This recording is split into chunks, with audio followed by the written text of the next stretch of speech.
안녕하세요. 박사과정 엄혜광입니다. 저는 오늘 어떻게 하면 좋은 컴퓨터 부품을 고를 수 있는지에 대해서 해보겠습니다. 사실 최근에 논문 발표도 많았고 약간 쉬어가는 겸해서 상식을 쌓자는 선으로 발표를 하겠습니다. 컨텐츠는 각 부품별로 설명해드리겠습니다. 일단 모티베이션은 저희가 최근에 많은 새로운 PC들이 왔어요. 그리고 이제 실험용 PC로 프로젝트 관련해서 새롭게 실험용으로 견적도 제가 많이 짤 일이 있어서 이제 좀 알아보고 새로 사서 주고 하다 보니까 생각보다 많은 사람들이 모르고 있더라. 그리고 뭐 왜 이게 좋은 건지 안 좋은 건지에 대해서 파악을 잘 못하고 이제 자신이 기존에 있는 집에 있는 컴퓨터가 뭔가 후진데 왜 구대기인지 모른다. 그리고 뭐 어떤 부품이 후져서 이게 안 돌아가는지 모르더라. 이런 의견이 많이 있어서 이제 적당히 뭐 너무 깊게 들어가지는, 사실 깊게 들어가면 거의 뭐 워드 프로세서 자격증 필기 시험이 되기 때문에 그냥 최근에 부품을 보는 경향에 대해서 아주 간단하게 해서 이 정도 알면 부품 맞출 때 도움이 되겠다 싶은 정도로 발표를 하겠습니다. 그래서 지금 최근에 저희가 산 실험용 컴퓨터인데 이제 한 대당 견적이 한 350 여기 가까이 돼요. 그래서 이런 게 도대체 왜 좋은가에 대해서 말씀을 드리겠습니다. 그래서 꼴은 이제 여러분들이 물론 저보다 더 잘 아시는 분들이 계실 텐데 제가 잘못된 정보를 말하고 있으면 지적해 주시고 더 많이 알고 계시면 가만히 계셔도 됩니다. 그리고 언제든 질문해 주시고 지적해 주시면 감사하겠습니다. 네? 그래서 뭐냐면 일단 이 칩 컴포넌트, 컴퓨터의 각 부품이 뭘 하는가, 그리고 이 칩 컴포넌트는 각 부품 안에 스펙이나 뭐 부품들이 뭘 하는가에 대해서 간략하게 설명을 드리고, 이제 여러분 대체 뭐가 비싼 게 뭐가 차이가 있는가에 대해서 해요? 네, 복귀하겠습니다. 진행에 차질이 있어서 바라봤어요. CPU는 센트럴 프로세싱 유닛이고요. 중앙 처리 장치라고 하죠. 그래서 각종 명령을 내리고 연산, 수행 모든 걸 다 합니다. 그래서 지금 이렇게 생겼고요. 그래서 사실 여러분 뜯어보시면 저렇게 꼽습니다. 그냥 꼽는데 그 위에 콜러가 갇혀있기 때문에 처음 뜯어보시는 분들은 어딨지 하지만 콜러 뜯으면 나옵니다. 네, 그래서 CPU를 딱 살라고 이렇게 들어가서 딱 보면 이제 이렇게 나오죠. 그 위에 여기 막 간단한 설명들이 쭉 있는데 이게 뭐가 뭔지 모르시는 분들이 많아요. 그래서 필요한 것들만 설명을 드리겠습니다. 그래서 이제 인텔 코어 i5 4690 프로세서를 기준으로 설명을 드릴 때 필요한 것은 저 빨간 네모들입니다. 그래서 저것만 보시면 돼요. 그래서 일단 제일 중요한 거는 가운데 작동 속도 있죠. 그래서 코어 클럭입니다. 그래서 프로세서 베이스 프리퀀시라고 해서 이제 개념적으로는 1초에 2.0GHz면은 이제 2억 번에 이제 0과 1을 구분할 수 있는 속도입니다. 그래서 전류 왔다 갔다 하면서 0과 1을 구분하는 게 1초 2억 번 할 수 있다는 거고요. 4기 가면 이제 4억 번이 되겠죠. 그래서 이게 높으면 높을수록 그 연산하는 속도가 빠릅니다. 그래서 이제 소위 말하는 컴퓨터의 속도와 직결되는 것이라고 볼 수 있죠. 그래서 이게 높으면 높을수록 좋은데 이제 현재는 4기가가 끝이 최고입니다. 왜냐면은 이제 그 공정과 설계상의 문제로 이제 사실 아시는 분들 아시겠지만 무어의 법칙이라고 있습니다. 그래서 들어보셨을 텐데 이제 18개월마다 사실 속도는 원래 속도는 아니고요. 그래서 그 회로의 집적도가 2배씩 증가한다는 건데 이제 이게 절대로 검증된 이론은 아니고 이제 인텔에서 그걸 맞춰서 개발하고 있습니다. 그래서 굉장한 기술력이라고 볼 수 있는데, 그래서 이제 그 밑쪽에 나오는 리소그래피, 그래서 공정과 크게 연관이 있고요. 그래서 이 4기가로 오기 전까지는 이제 그 무어의 법칙에서 그 집적도가 늘어날 때마다 속도와 직결이 됐기 때문에 속도가 거의 2배씩 증가하는 효과들이 보였습니다.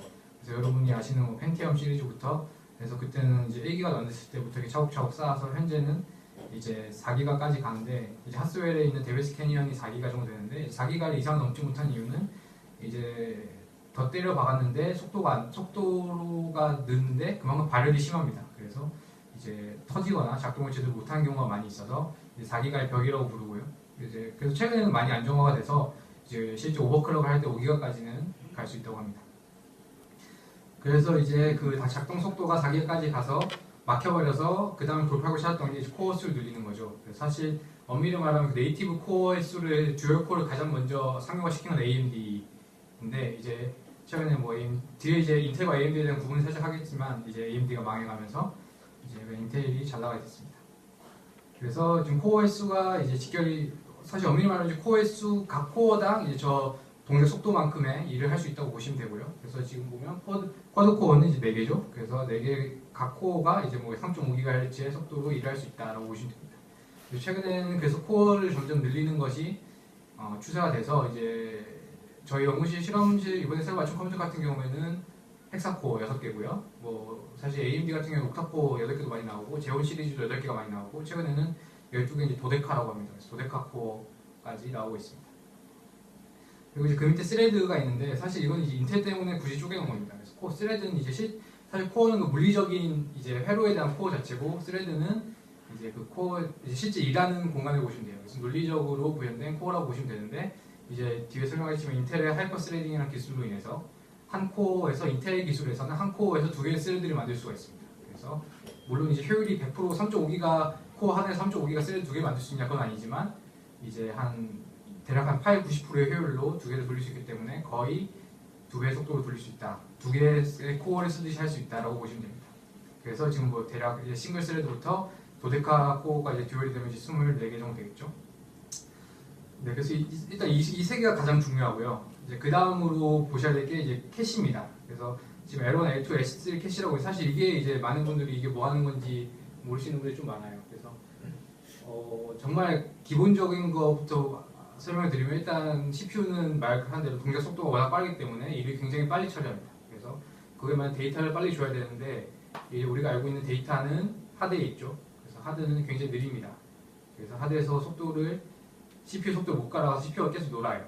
그래서 이제 약간 빠르게 데이터를 미리 올려놓는 데가 아시는 램입니다. 그래서 램은 하드보다 좀 빠르죠. 그래서 용량이 훨씬 작고 램에 올려놓고 이제 CPU랑 전달을 하는데 램도 CPU에 비하면 택도 훨씬 느립니다. 그래서 CPU 내에서 약간의 캐시 메모리를 만든 게 이제 L1, L2, S3 캐시입니다. 그래서 그렇게 생각하시면 되고요. 그래서 여기서 이제 L1, L2, S3 차이가 뭐냐는 거는 사실 L1 캐시는 없는 CPU가 대부분이고요. 이제 하이엔드급에서는 L1 캐시가 있고 대부분의 L2만 있습니다. 최근에 L3도 있고요. 근데 이제 보시면 이제 인텔 같은 경우에 용량이 굉장히 작습니다. 그래서 1차 캐시, L1 캐시 같은 경우에 뭐 256KB 그리고 이제 뭐 L2 캐시 같은 경우에는 많아봤자 뭐 2메가 또는 뭐 이제 크면은 4메가 정도까지 가고요. 3차 캐시, L3 캐시 같은 경우에 이제 지금 여기 6메가 돼 있고 12메가, 15메가, 뭐 20메가 이렇게 갑니다. 그래서 제형 같은 경우에 30메가 이렇게 있고요. 그게 이제 사실 AMD 같은 경우에는 L2가 막 8메가 이렇게 돼요. 그래서 훨씬 많아요. 인텔보다. 그럼 이제 인텔보다 좋냐? 그건 또 아닙니다. 그래서 AMD 같은 경우는 일단 효율이 떨어져서 안 좋고요. 작동 방식이 약간 다릅니다. 그래서 인텔 같은 경우는 L1, L2, L3가 이제 인클루시브여서 이제 말 그대로 그 안에서도 상위 계층을 가지고 있습니다. 그래서 L1에서는 말 그대로 L2의 주소값을 가지고 있고 L2에서는 L3 데이터에 대한 연결을 시켜주고 있어서 그리고 L3 데이터는 이제 가장 최근에 자신이 사용했던 거에 금방 데이터를 가지고 있다고 보시면 됩니다. 그래서 내가 만약 이걸 쓸 때 그 다음으로 사용할 확률이 높은 데이터들을 미리 올려놓는 거죠.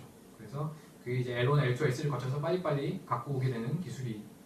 근데 이제 AMD 같은 경우에는 그냥 L2, L3가 있지만 그냥 이제 전부 다 똑같은 메모리로 보시면 됩니다. 그래서 약간 더 느리고 효율이 안 좋기 때문에 무조건 크다고 좋은 건 아닙니다. 그래서 하지만 이제 캐시 메모리가 이런 역할을 하기 때문에 어느 정도 이것도 참고하시면 좋은 게 될 겁니다. 저 용량이 의미하는 게 그러니까 저만큼씩만 처리해준다는 거예요? 저만큼씩 처리해준다기보다는 이제 저만큼의 데이터를 가지고 있을 수 있다. 그러니까 그만큼의 데이터를 한 번에 처리한다는 게 아니고 이제 거기서 데이터를 계속 CPU에 보내고 이제 새로운 데이터를 업데이트하고 하는데 이제 용량이 워낙 작으면은 이제 그 속도를 못 따라가기 때문에 CPU에서 더 빨리 달라고 하는데 얘 데이터 업데이트 못하는 상황이 있기 때문에 이제 그게 더 크면 클수록 이제 안정적으로 CPU의 효율을 높일 수 있다. 이게 됩니다. 그럼 이 캐시 메모리는 CPU 속도만큼 빠른 거예요? CPU 속도만큼 빠르다고 보기는 사실 용도가 어떻게 쓰냐에 따라서 굉장히 다르기 때문에 CPU에 딱 맞춰서 나오진 않습니다. 그러니까 뭐 같은 CPU 소위 말해서 이제 4690, 뭐 4770, 4790 이런 데서도 이 차이가 이런 데서 나는데 많이 코어 닥수랑 이제 뭐 걔네는 이제 그러니까 최근 속도 맞춘다고 하지만 이제 걔네 원가 절감과 이런 것도 있기 때문에 어느 정도 선에서 이제 맞추죠. 근데 그렇다고 해서 막 얘가 100%풀 로드되게 막 완벽하게 맞추지 않습니다. 그래서 이제 월 서버 같은 제온 이제 사실 최근 큰 차이가 없지만 제온 CPU 라인 같은 경우가 이제 이런 캐시 메모리가 크죠. 서버이기 때문에 처리해야 될 게 많을 수도 있기 때문에 그렇게 됩니다. 저 인텔이랑 AMD랑 캐시 정책이 뭐 좀 다른 게 있나요? 네, 다릅니다. 그래서 아까 말씀드렸다시피 L1 인텔 같은 경우에는 L1에서 L2로 가면 이제 L1에서 주소를 가지고 있고 L2에서 뭐 약간의 연결된 데이터들에 대한 또 뭐 포인트 갖고 있거나 데이터를 가지고 있고 이제 L3에서 또 L2와 연결된 데이터를 갖고 있는데 이제 AMD 같은 경우에는 L2, L3에서 그냥 자기들 데이터를 가지고 있습니다. 사실 그 두 개가 크게 개념적으로 차이가 없다고 사실 속도 차이 약간 있을 수 있지만 그래서 약간 정책이 다릅니다. 그래서 AMD가 많다고 준 건 아니다. 그리고 이제 마지막으로 보실 게 리소그래피 공정인데 사실 공정은 뭐 크게 여러분들 신경 쓸 건 아닙니다. 근데 이제 공정이 아까 말씀드린 공정을 하는 게 뭐냐면 그 트랜지스터의 크기입니다. 그래서 이제 지금 이게 하스웰이 22나노미터죠. 그래서 10억 분의 1m인데 1나노미터가 그래서 이제 22나노미터 굉장히 작습니다. 그래서 이거를 이제 공정이 작아지면 뭐가 좋느냐 하면 아까 말했듯이 많이 심을 수 있기 때문에 속도 향상을 가지고 올 수 있고 최근에는 속도 향상보다도 이제 오히려 발열과 최근에 저전력으로 가는 추세이기 때문에 전력을 줄이기 위해서 이제 공정을 낮추고 있습니다. 그래서 최근 뉴스를 한번 찾아보시면 이제 2014년 말 뭐 이쯤에 인텔에서 14나노미터를 만들어서 이제 곧 브로드웨이 출시된다고 하죠. 예, 그렇습니다. 그래서 이제 18개월도 꼬박꼬박 내놓기 때문에 인텔이 뭐 외기를 가지고 있다 이런 말이 나오는 겁니다. 리소그래피가 좀 저거 성능보다는 크기에만 영향을 미치는. 그러니까 CPU 자체 크기가 아니고 이제 집적도이기 때문에 얼마나 효율적으로 쓸 수 있느냐가 됩니다. 그래서 안정성이나 발열 문제가 최근에 크고 사실 제가 아까 말씀드렸다시피 몇 년 전만 해도 이게 성능과 지켜야 되는데 클럭스 빡빡 올라가는데 요즘 클럭스 빡빡 올라가지 않기 때문에 이제 전력이 작고 이제 그게 집적도가 높아질수록 효율적으로 담기 때문에 더 코어수를 많이 담을 수 있는 이제 이런 아키텍처에 대한 기반이 되는 거죠. 네, 그렇습니다. 그래서 이제 인텔과 AMD에서 간단하게 설명을 드릴 텐데 사실 인텔과 AMD의 역사와 전투에 대해서 설명을 하면 한 2시간이 되기 때문에 굉장히 간략하게 필요한 부분만 설명드리겠습니다. 인텔 같은 경우에는 마이크로 아키텍처라는 이제 아키텍처 시스템을 가지고 있어요. 그래서 뭐 그거 아실 필요는 없고요. 그냥 마이크로 아키텍처 기반이다라고 하시면 되고 얘네 전략이 이제 틱톡 스트레치라는 게 있습니다. 틱톡 전략이라고 아시는 분 아실 텐데 얘네가 제품을 출시할 때 틱 단계이고 톡 단계가 있습니다. 그래서 여러분들이 아시는 게 이제 뭐 이제 대충 이런 데 보면 이제 뭐 림패드 저기 뭐 샌디 브릿지, 아이브 브릿지, 하스웨 이런 것들을 들어보셨을 겁니다. 그래서 저게 이제 각각 틱톡 전략에 맞춰서 새로 나오는 세대라고 보시면 되는데 이제 틱이 뭐냐면 아까 말한 대로 아키텍처가 바뀝니다. 톡이 아키텍처가 바뀝니다. 그래서 지금 보면 톡이 여기서 이제 코드 네임이 바뀌죠. 톡에서 그래서 톡이 아키텍처가 바뀝니다. 그래서 아키텍처가 바뀐다는 거는 큰 성능 향상을 가지고 올 수 있다라고 보시면 됩니다. 그래서 여러분들이 이제 익히 하신 샌디 브릿지 같다, 뭐 림패드 이런 것들은 이제 그때 나름 혁명이었다고 하는데 이제 그런 것들이 톡 단계고요. 그 다음 나오는 게 틱입니다. 그래서 틱은 이제 같은 아키텍처에서 공정을 낮춥니다. 그래서 공정을 낮춰서 이제 안정성과 발열량, 전력을 잡습니다. 그래서 사용자의 성향 따라 약간 다른데 일반적으로 톡이 성능 향상 깨기 때문에 톡이 더 좋다고 하는 사람도 있고 이 틱 단계는 뭐 이제 성능이 좋아진 거를 가지고 검증된 걸 안정성을 깨서 안정적이지 않냐 해서 틱 단계를 더 선호하시는 분들도 있습니다. 그래서 이제 뭐 여러분 아시다시피 이제 샌디 브릿지, 하스웰 뭐 이런 애들이 림필드 이런 애들이 다 톡 단계에 해당하고 이제 뭔가 들어는 봤는데 크게 임팩트가 없었던 아이비 브릿지 이런 애들이 이제 틱 단계입니다. 그래서 이제 지금 보시면 지금 하스웰이죠. 하스웰이 지금 22나노미터 현재 이 단계고요. 그래서 이제 내년에 하스웰 같은 마이크로 아키텍처에서 14나노미터가 곧 출시가 될 거고 이제 그 이름이 아마 브로드웨이 되지 않나 그렇게 됩니다. 그래서 이런 식으로 틱톡 장기가 진행되고 이제 얘는 벌써 계획을 다 짜놨어요. 그래서 2021년에는 5나노미터로 이렇게 한다고 합니다. 그래서 그래서 이제 여러분이 주로 아시는 저 데스크톱 라인에 이제 뭐 림필드, 클락델, 샌드위치, 아이비 브릿지, 하스웰이고 뭐 사실 예전부터 관심이 있었던 분이라면 이제 뭐 그 외에 뭐 켄치필드나 뭐 이런 것들도 있죠, 울프데일 이런 것들도 있죠. 그래서 이 정도만 아시면 됩니다. 그 다음으로 이제 인텔의 주요한 기술 중 하나가 이제 사이퍼 스레드입니다. 사이퍼 스레드는 아까 제가 말한 대로 이제 한 코어에서 2개 스레드 돌릴 수 있는 기술로 탑재되어 있는 CPU가 있고 아닌 게 있습니다. 탑재되는 건 더 비싸겠죠. 그래서 이제 저희가 최근에 구입한 실험용 컴퓨터 같은 경우에 이제 아까 말한 대로 헥사코어 6개 코어에 하이퍼 스레딩에서 12개 스레드입니다. 그래서 지금 여기 CPU 리소스 모니터를 여러분들 심심할 때마다 켜보시면 흥미로운데 여기 보시면 CPU가 12개가 지금 돌아가고 있죠. 그래서 제가 실험을 열심히 하기 때문에 CPU 12개가 굉장히 높은 사용률로 일을 하고 있는 것을 보실 수 있습니다. 근데 이제 사실 그렇다고 해서 이거 많은 게 좋으냐 아닙니다. 왜냐면 여러분들이 물론 실험할 때나 병렬 프로세싱 할 때는 충분히 많이 필요한데 이제 일반적으로 뭐 게임 뭐 그냥 영화 보거나 롤 한다 할 때 리소스 모니터 켜보면 아무리 뭐 여러분들이 i5에서 코드 코어가 4개라 그래도 리소스 모니터 하나밖에 안 돌아갑니다. 그래서 일반적으로 뭐 일반 프로그램에서 대부분 요즘 최신 게임 정도가 이제 쿼드 코어를 지원하지 대부분은 뭐 싱글 코어에서 작동을 하게끔 동작이 되어 있기 때문에 뭐 나 그런 거 할 건데 뭐 꼭 i5 사야 되냐 그러면 그럴 필요 없습니다.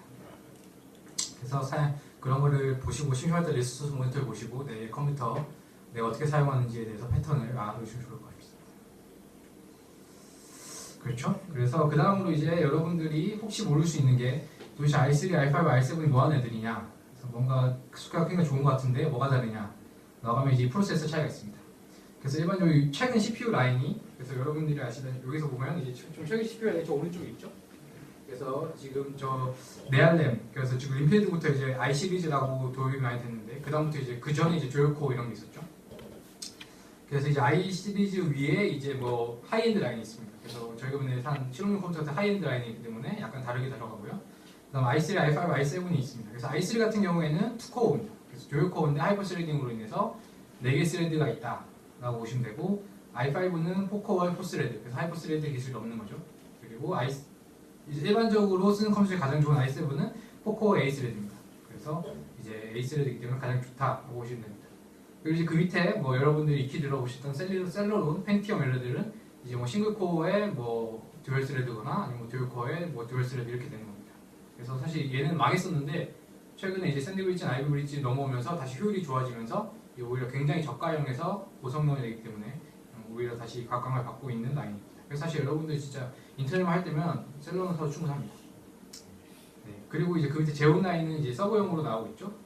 그래서 사실 예전에 제가 가장 말씀드린 제온이 특별했던 이유는 이제 서버용이기 때문에 이제 안정성을 꾀하기 위해서 이제 CPU 내에서 뭐 약간의 에러를 처리한다든지 안정성을 보장하는 그런 추가적인 기능이 더 있었어요. 그래서 최근에도 그건 있고, 근데 그러면 그러고 그 코어 수가 많고 클럭 수가 낮고 L2 캐시가 좀 큰 그러한 경향성을 많이 가지고 있었는데 최근에 나온 제온의 가장 비싼 뭐 3,400만 원짜리 라인을 보면 이제 기존의 뭐 데스크탑 PC도 다 씹어먹습니다. 그래서 이제 사실 최근에는 제온이 뭐 그렇게 서버에 특화되어 있다고 보기도 힘들고 사실 데스크탑이랑 삐까삐까한 라인이 있다. 하지만 약간 여전히 서버용이기 때문에 약간 그 서버용에 지원되는 기술은 가지고 있죠. 네, 이 정도만 아시면 되고 그래서 마지막으로 네이밍에 대해서 그래서 뭐 i7 4770이면 이게 좋은 건지 나쁜 건지 아는 방법입니다. 그래서 일단 인텔 코어는 인텔이고요. i7은 아까 말한 대로 i3, i5, i7이겠죠. 그 다음에 이제 앞에 4가 이제 세대입니다. 세대라는 거는 이제 여기서 저 보시면 림필드가 클락되어 있죠. 네알렘에 거기가 1세대고요. 샌디 브릿지가 2세대, 아이비 브릿지가 3세대, 핫스웰이 4세대 이렇게 가는 겁니다. 그래서 4770이다 그러면 핫스웰이 되겠고 이제 저희가 델이 이제 2012년도에 샀던 델 컴퓨터 같은 경우에는 3770입니다. 그래서 샌디 브릿지가 있기 때문에 아이비 브릿지가 있기 때문에 3770이겠죠. 그래서 앞에가 세대고요. 그 다음 7이 이제 성능인데 높여서 좋습니다. 당연히. 근데 이제 일반적으로 기준이 뭐냐면 i3 같은 경우는 1, 2, 3 그래서 3이 제일 좋은 거고 5 같은 경우에 4, 5, 최근 6까지 가고요. 그 다음 i7 같은 경우에 7, 8, 9 이렇게 갑니다. 그리고 이제 그 뒤에 70 이런 것들은 라인 넘버인데 높으면 좋습니다. 네, 그래서 그냥 4770과 4790 그러면 당연히 4790이 좋은데 약간의 클락 한 0.12 기가 정도 차이가 있습니다. 그리고 이제 뒤에 K는 뭐 사실 아시는 분 아시는데 이제 이건 오버클럭입니다. 그래서 K가 일반적으로 배수락이라는 게 걸려 있어요. 그래서 배수락이 걸려 있으면 오버클럭을 못 합니다. 근데 이제 K가 달려 있는 애들은 이제 약간 더 비싸서 오버클럭을 할 수 있는 그런 애들입니다. 그래서 오버클럭 하시려면 K 달린 거 사셔야 돼요. 예, 그래서 엔텔 끝났고요. 그래서 AMD입니다. AMD는 망해가고 있죠. 그래서 굉장히 최근에 오히려 저렴한 가격으로 승부를 보고 있고요. 그래서 거의 한 10만 원 중반까지밖에 가지 않습니다. 그리고 얘네는 멀티코어로 승부를 인텔하고 보려고 했는데 그것을 실패해서 망했습니다.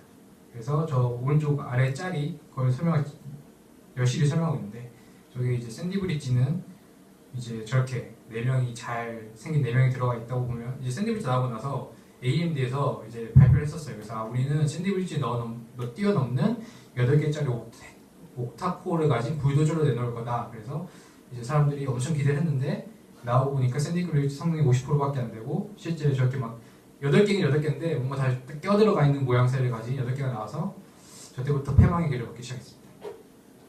그래서 이제 AMD가 살 길을 마련하기 위해서 이제 오히려 APU라고 해서 내장 그래픽을 굉장히 좋게 만들려고 하고 있어요. 그래서 이제 정말 저가형인데 그냥 그래픽카드 필요 없다 하시는 분들은 오히려 AMD 라인도 괜찮습니다. 그리고 하지만 이제 아까 말한 에투캐시나 이런 데서 효율이 좋지 않기 때문에 벤치마크나 클락스 높네 하고 좋다고 내려서 하시면 안 됩니다. 그래서 AMD, 특히나 AMD 같은 경우에는 실사용기나 벤치마크를 참조하시면 됩니다. 네, CPU 끝났습니다. 생각보다 오래 걸리네요. 빨리 하겠습니다. 그 다음은 메인보드입니다.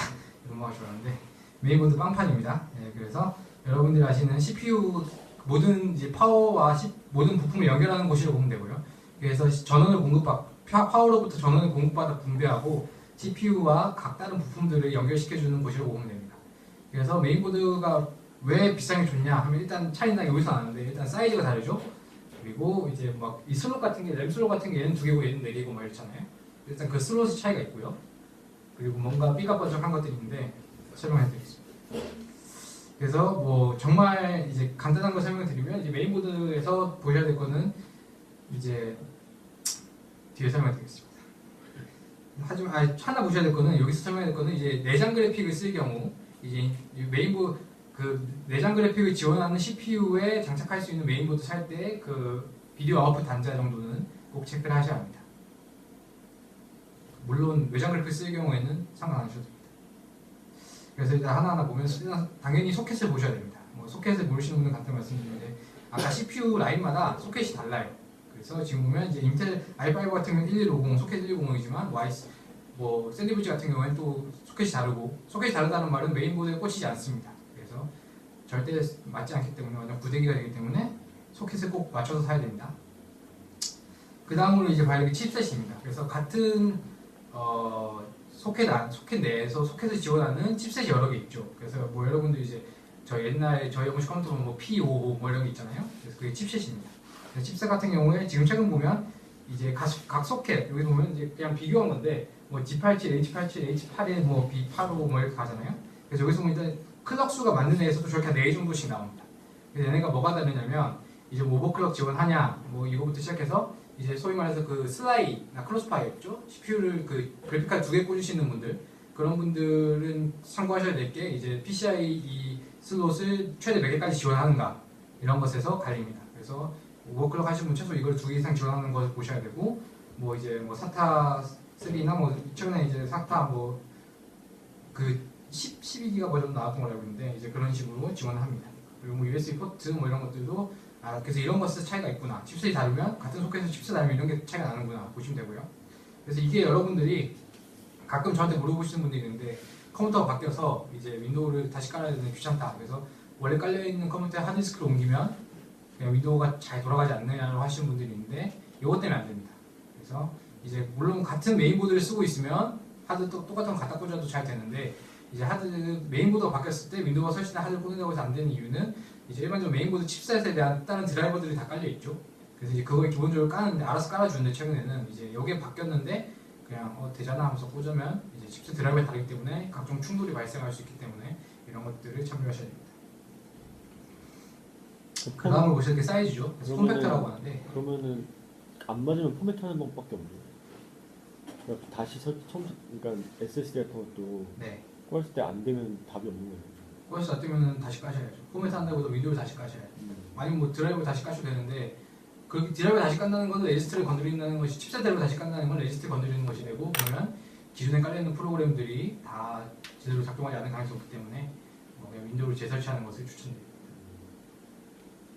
그 다음으로 다른 게 사이즈죠. 그래서 사이즈는 폼팩터라고 하는데 이제 일반적으로 케이스와 그래픽카드 사이즈에 관련이 있습니다. 그래서 여러분들이 정말 좋은 그래픽카드 사고 싶다 하면 일반적으로 그건 크기 때문에 저는 조그만데 안 들어갑니다. 안 들어가거나 뭐 껴도 터져요. 이제 막 낑겨 들어가는 거죠. 그럼 이제 케이스가 안 맞고 뭐 이런 것들이 발생하기 때문에 그런 것들을 잘 보셔서 사셔야 되고 케이스 같은 경우는 직결되어 있습니다. 그래서 케이스랑 파워에도 있고요. 파워 같은 경우는 이제 ATX 지원하니 뭐 미니 ATX 사이즈니 이런 게 써 있습니다. 그걸 보시면 되고 사이즈가 크면 이제 슬롯이 많기 때문에 확장할 공간이 많아진다고 보시면 되겠죠. 그래서 마지막으로 할 거는 이제 메인보드에서 마지막으로 볼 거는 이제 같은 칩셋에 같은 소켓인데 이제 뭐 아소스 기가바이트 예전과 달라요 가격이. 왜 그러냐 하면 이제 얘네가 그러니까 어느 정도 규격을 맞춰놓으면 나머지 얘네가 장난질을 칠 수 있습니다. 그래서 뭐 램 슬롯이 몇 개가 들어가냐, 뭐 하드가 몇 개 들어가냐, 뭐 또 사운드랑 램카드 요즘 내장으로 되기 때문에 걔네의 성능이나 이제 그 정도가 눈에 띄는 것들이고 이제 내부적으로 원가적으로 하기 위해서 하는 것들이 이제 캐패시터 같은 것들이 있죠. 그래서 이런 것들을 이제 좋은 걸 쓰지 않으면 이제 메인보드가 펑펑 터집니다.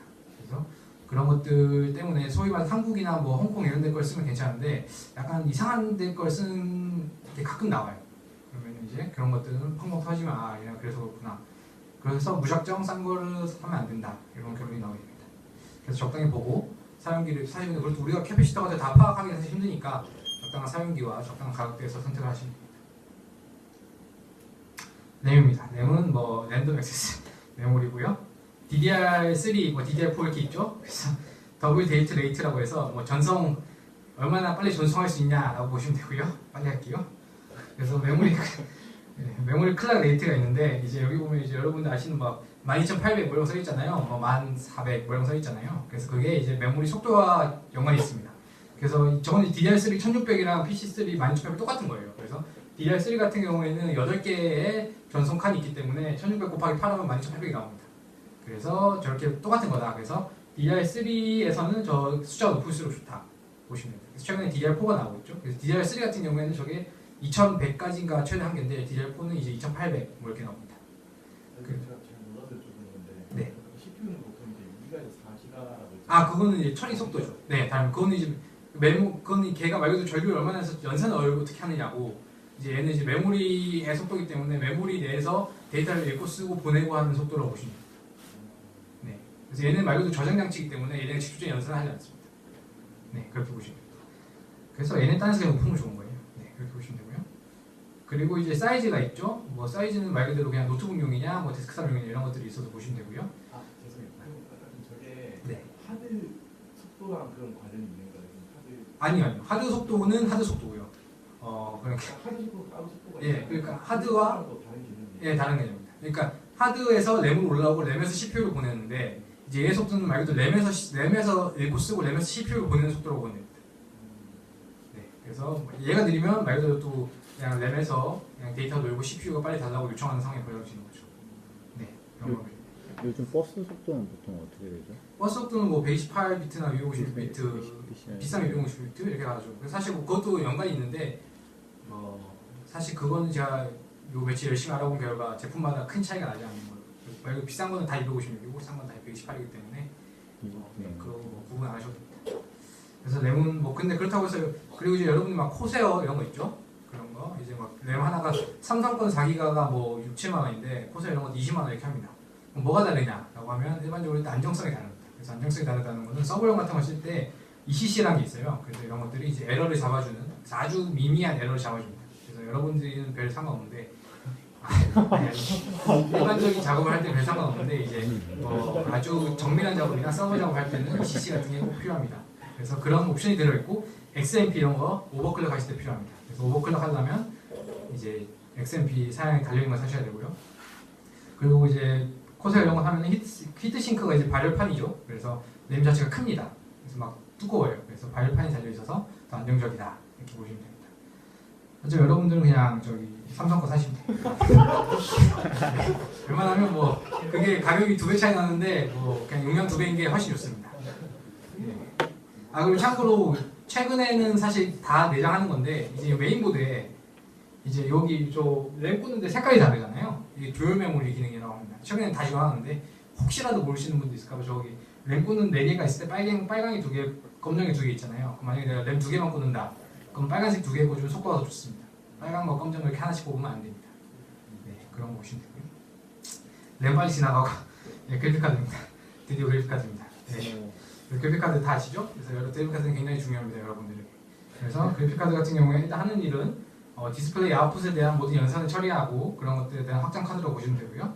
일단 그래픽카드는 여러분 이제 뭐 GTX 980, 뭐 GT 640 이런 거 들어보셨을 텐데 칩셋입니다. 그게 그래서 칩셋 같은 경우에는 이제 아시는 AMD 라데온과 이제 엔비디아 지포스에서 생산을 하죠. 그래서 그 규격 칩셋을 담고 있는 애들은 그러니까 말 그대로 아까 CPU 같은 경우는 제조사가 없죠. 인텔과 AMD에서 뽑아내고 메인보드 같은 경우에는 이제 제조사를 만드는데 이제 그래픽카드 같은 이 칩셋을 포함한 그래픽카드를 이제 제조사에서 만든다고 보시면 됩니다. 그래서 이제 일반적으로 라데온 같은 경우 AMD에서 예전에 인수를 해서 했기 때문에 이제 라데온을 쓸 때는 이제 아무래도 AMD CPU가 좀 더 조합이 좋다 이런 말이 많죠. 그래서 라데온도 같이 망하고 있습니다. 그리고 이제 지포스 빨리 할게요. 네, 그리고 이제 가공사는 이제 아까 뭐 이것도 아시죠? 아소스 뭐 기가바이트 좋다 뭐 이런 애들 있죠. 그래서 일단 그래픽카드에서 봐야 될 건 이제 코어 클락입니다. 그래서 이것도 이제 CPU 이게 이제 CPU 동작 속도랑 비슷한 겁니다. 근데 이제 이거는 이제 GPU 내에서 GPU 말 그대로 그 화면에 띄워주는 역할에서 필요한 연산을 하기 때문에 그거에 관련된 코어 클락이라고 보시면 됩니다. 그래서 최근에 500MHz부터 뭐 1500까지 가죠. 뭐 그리고 이제 여기서 가끔 보실 게 이제 살 때 부스트 클락이라고 있어요. CPU도 있죠. 부스트 클락 같은 경우에는 뭐냐면 부스트 옵션이 일반적으로 자동으로 켜져 있는데 켜져 있을 때 이제 최대성 속도라고 보시면 됩니다. 얘네가 일 안 하고 있을 때 이제 최대로 키울 수 있는 속도 이렇게 보시면 됩니다. 그래서 일반적으로는 그냥 기본 코어 클락을 중위로 보시면 되고요. 그리고 이제 그래픽 카드 내에서 처리할 수 있는 메모리가 필요하죠. 그래서 일반적으로 이제 그것도 이제 그래픽 카드 내에 램입니다. 그래서 요즘 최근에 뭐 2기가, 4기가 이렇게 달려 있죠. 그래서 일반적으로 이거는 이제 DDR 규격은 똑같고 근데 이제 그래픽 카드 GDDR이라고 붙여 나옵니다. 그래서 얘는 GDDR4는 없고요. GDDR3 다음에 GDDR5 이렇게 있습니다. 다 같은 게 이거는 이제 앞에 설명했던 거랑 비슷한 개념이기 때문에 그냥 이렇게 크면 좋구나 하시면 되고요. 그 다음으로 이제 쿠다 코어가 있죠. 그래서 각 코어 클락, 그래서 코어 수입니다. 이게 스트링 프로세서라는 것은 이제 나데온 계열에서 부르는 이름이라고 보면 되고, 쿠다 코어 같은 경우는 이제 엔비디아 계열에서 쓰는 이름이죠. 그래서 옛날 뭐 8800 이런 거는 이제 96개고, 최근에 나오는 980이나 뭐 이제 곧 나올 쿼드로 같은 계열에는 뭐 2000, 3000개까지 갑니다. 그래서 이게 이제 각 프로세서마다 빠르게 일을 하고 이제 뿌려주기 때문에 이제 이런 것들을 화면에 띄우는 데만 쓰지 말고 좀 더 좋게 써보는 게 어떻겠냐라고 해서 아는 게 여러분 들어보실 GPU입니다. GPU가 이제 GPU에 있는 이 코어 수를 일반적인 연산에 사용할 수 있는 그런 기술이라고 보시면 됩니다. 네, 그리고 이제 메모리 클락, 메모리 인터페이스 이제 아까 말씀했던 버스 속도고 이제 메모리 클락이 그냥 아까 그 램에 있는 메모리 클락과 비슷합니다. 그래서 그냥 그렇게 이해하시면 되고요. 뭐 하나 이제 저가형에서 보셔야 될 거는 이제 지원하는 레졸루션이 어느 정도 되느냐, 해상도 4K 지원하냐 안 하냐 뭐 이런 거 보시면 돼요. 그래서 하나 이제 쉽게 알아볼 수 있는 네이밍 설명드리겠습니다. 그래서 지포스 GT640이 얼마나 후진 건가라고 쉽게 알 수 있으려면 이제 지포스 계열의 최근에 이제 예전에 지포스 8 시리즈, 9 시리즈 넘어간 다음에 최근에 이제 GTX 이런 게 있죠. 그래서 이번에 GT, GTS, GTX 수준입니다. 그래서 만약에 뭐 GT640이 GTX 560보다 좋은가? 절대 그럴 리가 없습니다. 그래서 일반적으로 GTX가 가장 좋다고 보시면 되죠. 그 다음에 이제 시리즈 넘버입니다. 세대인데 이제 4, 5, 6, 7, 8 가죠. 그래서 뭐 560, 670 뭐 이렇게 가는 게 이제 세대입니다. 그래서 그렇다고 또 세대가 높다고 무조건 좋은 건 아닙니다. 결국 중요한 건 라인업이기 때문에 그래서 이제 시리즈 넘버가 있고요. 그래서 최근에 이제 9까지 나왔죠. 그래서 9 다음에 이제 10이 나올지 안 나올지 사실 미지수입니다. 브랜드 이름 바꿀지 안 바꿀지.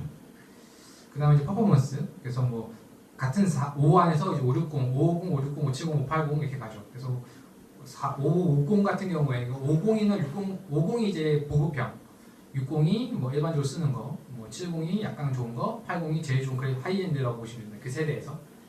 그래서 이제 최근에 저희가 실험실에 샀던 건 980이기 때문에 가장 높은 세대, 가장 높은 하이엔드 그래픽 카드고요. 여러분들 대래 장착되어 있는 거는 4입니다. 50도 아니고 40입니다. 그래서 이제 일반적으로 쉽게 구하기 힘든, 그리고 일반적으로 이제 뒤에 라인 넘버가 0인데 여러분들 새로 산 컴퓨터가 5입니다. 5는 이제 일반적으로 살 수 없는 OEM 계열의 쉽게 원가를 절감하기 위해서 만든 게 아닌가 합니다. 그래서 745예요.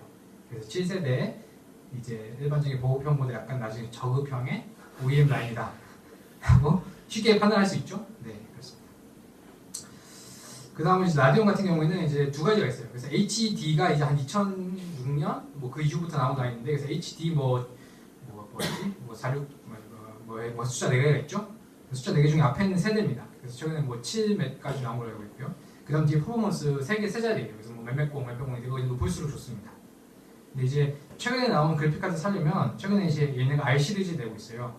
그래서 R 시리즈가 한 약간 이제 하이엔드급으로 하이엔드 치고는 저가형으로 나왔었는데 이제 그것도 처음에 반짝하고 다시 엔비디아한테 밀리니까 이제 그냥 얘네가 이걸 주력 상품으로 계속 내고 있습니다. 약간 가격을 계속 맞춰서. 그래서 이제 R3, 뭐 R5, R7, R9인데 그게 세대고요. 그다음에 이제 260, 250, 270, 280, 290 이렇게 갑니다. 그게 이제 라인 넘버라고 보시면 됩니다. 그래서 높을수록 좋죠. 그래서 뭐 290 같은 경우에는 뭐 한 70만 원 이렇게 가격들이 형성하고 있고, 최근에 299 X2라고 얘네가 자체적으로 듀얼 그래픽 카드 넣어서 막 나오는 뭐 150만 원짜리가 있는데 뭐 그런 건 함부로 사시지 않길 바랍니다. 여기 저 라데온 HD 네. 저 네임이 네. 인텔 내장 그래픽하고도 연관이 있어요. 아 전혀 상관없어요. 아, 아무런 상관없어요. 네. 인텔 내장 그래픽은 그냥 4 그러니까 걔네도 그냥 사실 걔네도 이렇게 붙이는 규칙 모르겠고 높으면 좋습니다. 이제 4,600까지 나왔죠. 그리고 아이리스 시리즈가 일반적으로 노트북용인데 좀 더 좋습니다. 적용하시면 될 것 같고요. 그리고 이제 그래픽 카드, 노트북용 그래픽 카드는 일반적으로 여기 뒤에 M이나 뭐 U 이런 게 붙죠. 그래서 그런 것들을 잘 보고 사셔야 돼요.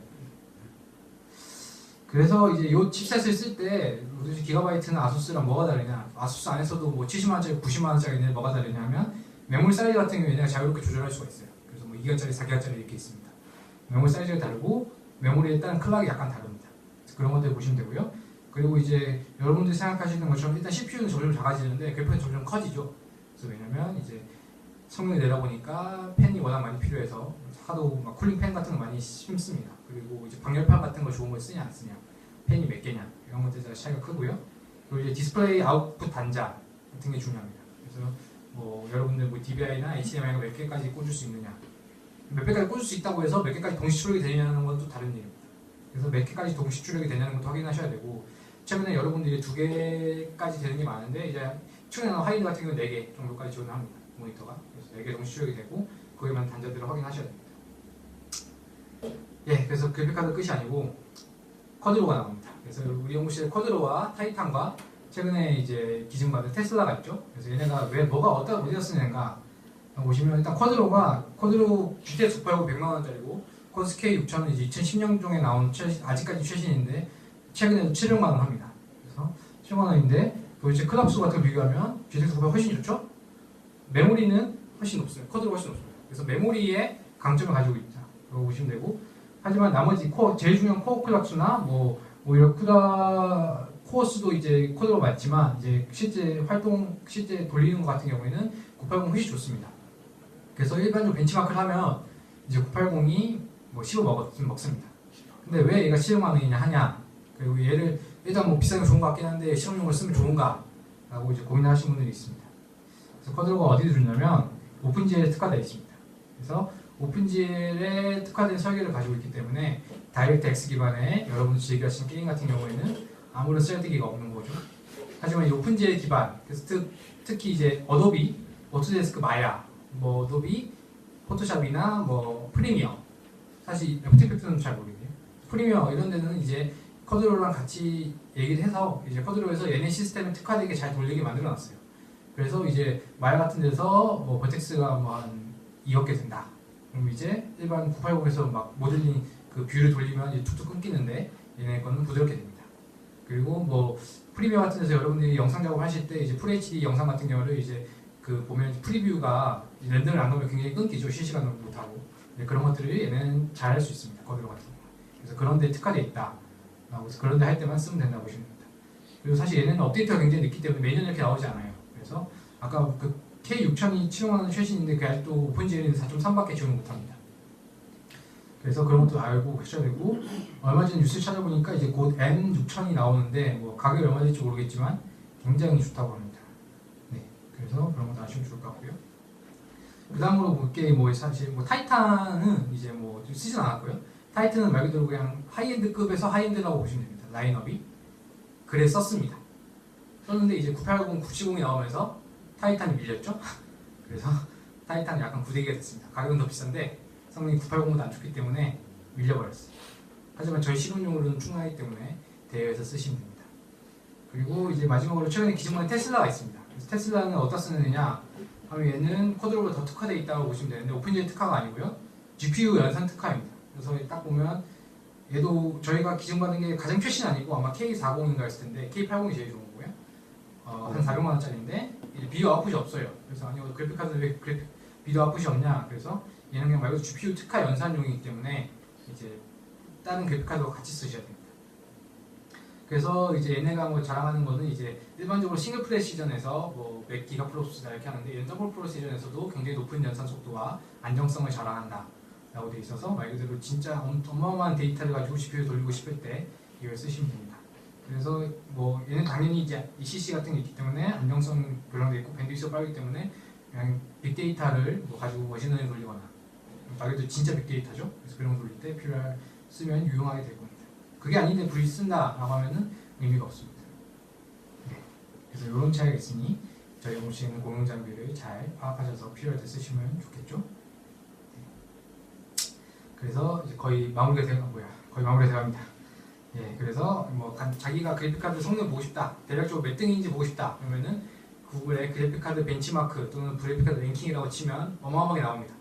그래서 각 벤치마크마다 약간씩 순위가 다르기 때문에 그런 거 적당히 고려하시면 되고요. 그래서 보면 이제 GTX 980 같은 경우에 이제 지금 M6000 사이 나온 것이 아니기 때문에 980이 현존하는 거에서 거의 가장 좋다고 보시면 되고요. 이제 여러분들이 지금 새로 받은 GTX 745를 샤우다 보니까 한 8, 90등 합니다. 그래서 예, 뭐 그냥 일반적으로 쓰기 무난하다 이렇게 포장을 할 수 있겠습니다. 그리고 우리가 2012년도에 집어넣은 GT640은 이제 100 한 2, 30등 합니다. 그래서 거의 구대기다, 거의 바닥에 있다라고 보시면 됩니다. 그래서 아마 약 9600과 8800 뭐 이런 레벨이지 않나. 그래서 간단하게 그냥 보고 싶다 그러면 이런 순위만 보셔도 내게 꽤 쓸만 어느 정도 순위인지 파악할 수 있습니다. 예, 그래서 여기서 계속 말했지만 여러분들의 새로 받은 PC에 대해서 간단하게 짚고 넘어가면 이런 PC는 CPU가 i7-4790입니다. K는 없으니까 오버클럭이 안 되겠죠? 그래서 일단 i7이기 때문에 4코어 A 스레드 그리고 3.6GHz의 동작 클럭을 가지고 있습니다. 그래서 좋죠? 두께씨 296기로 S8메가 때문에 이 정도면 충분히 쓸만하다, 굉장히 훌륭하다. 시가 약 33만원 가량의 부품입니다. 램 같은 경우에 8기가짜리 2개가 달려있는데 아마 삼성게 아닐까 싶고요. 그래서 시가 약 7만원짜리가 2개 꽂혀있다 라고 보시면 됩니다. 그리고 이제 그래픽카드는 제가 누누이 말씀드렸던 GTX 745인데 이제 코어 클럭 수가 약 1000, 그래서 뭐 그냥 무난하고요. 메모리 클럭 900에서 약간 낮고요. 뭐 사실 GT 최근에 GT9 같은 경우는 메모리 클럭이 7000 정도 되기 때문에 좀 낮은 편이죠. 그리고 쿠다 코어가 384개입니다. 그래서 뭐 GPU 코딩에서 뭐 384개 코어 수가 정도면 이제 뭐 일반적으로 쓰는 데는 큰 무리는 없지만 GPU 코딩하기에는 좀 적은 편이라고 보실 수 있겠습니다. 최근에 뭐 1000개, 2000개가 많이 나오기 때문에 그래서 얘는 뭐 시가가 판매가 안 되기 때문에 알 수 없지만 대략 짐작하면 한 10만 원이 안 되지 않을까 라고 생각하고 있습니다. 네, 그래서 이 정도이기 때문에 아이들 이런 사양이 무난할 컴퓨터가 그래서 이렇게 아시면 됩니다. 그리고 마지막인가? 예, 파워입니다. 그래서 여러분들이 최근에 저희 연구실이 최근에보다 과거에 파워를 잘못 사서 많은 분들이 슬퍼하시는 걸 봤기 때문에 파워 서플라이 어떻게 하면 좋은 파워 서플라이 살 수 있는가를 좀 말씀드리겠습니다. 그래서 파워 서플라이 일단 사이즈가 중요하죠. 그리고 팬 크기가 중요합니다. 그리고 이제 일반적으로 파워가 뭐 500, 600, 750에 가는데 이게 뭐가 좋냐라고 하면 일단 최대 용량입니다. 그래서 최대 용량이고 이게 용량이 이제 뭐 여러분들이 이제 부품을 견적을 낼 때 뭐 CPU가 전격 용량이 몇 와트고 그래픽카드 몇 와트고 뭐 이런 거 다 더해봅니다. 다 더해서 이제 그거에 곱하기 2 정도 되는 용량을 가진 파워를 사시면 가장 안전합니다. 그래서 그보다 낮으면 오히려 효율이 안 좋아요. 그래서 효율이 안 좋고 약 50%에서 80% 되는 용량의 부품을 사용하는 이제 파워를 사는 게 가장 효율적이라고 합니다. 그래서 무조건 크다고 뭐 비싼 거 살 필요도 없고 이 정도 사시면 됩니다.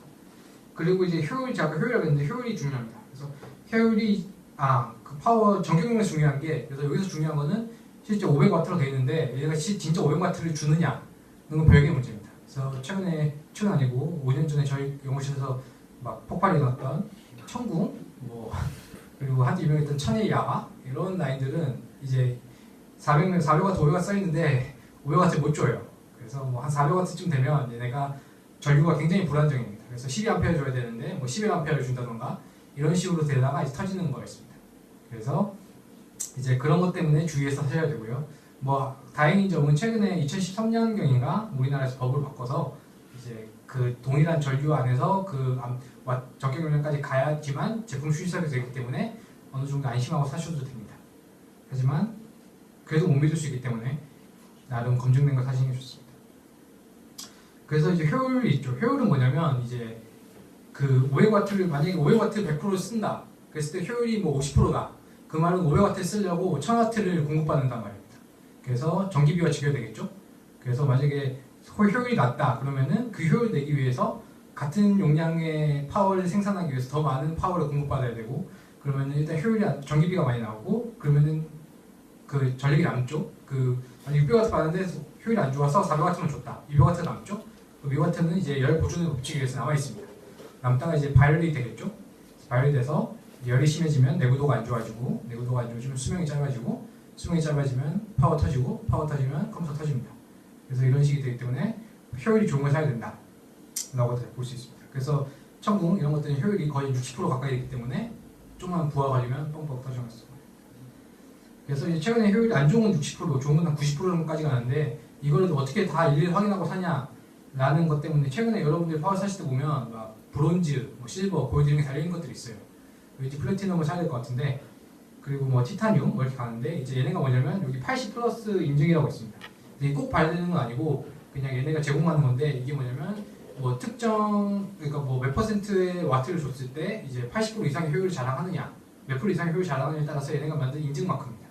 그래서 뭐 브론즈만 정도만 돼도 이 정도면 80 플러스 인증 마크를 하기 때문에 충분히 쓸만하다라고 보시면 됩니다.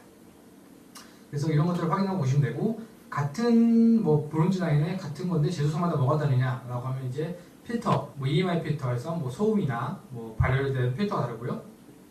캐패시터가 다릅니다. 캐패시터가 이제 아까도 메인보드도 나왔지만 이제 전지 뭐 전류와 관련된 것이기 때문에 이제 이런 것들을 이제 이상한 안 좋은 것들을 쓰면 이제 파워가 터집니다.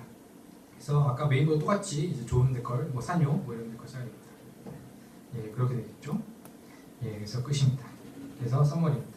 그래서 한번 이렇게 됐으니까 여러분들이 이제 적당히 드셨으니까 아마 컴퓨터 사용보는 프로그램으로 쓱 보면 내 컴퓨터 이거구나 또는 이제 견적서를 맞춰 샀는데 알고 보니 뭐 이상한 거 넣어줬더라 이런 것들을 파악하실 수 있으실 겁니다. 그래서 제가 열심히 찾아보면서 보니까 견적 맞추려면 잘 팔리는 게 이유가 있습니다. 그래서 잘 팔리는 거 사시면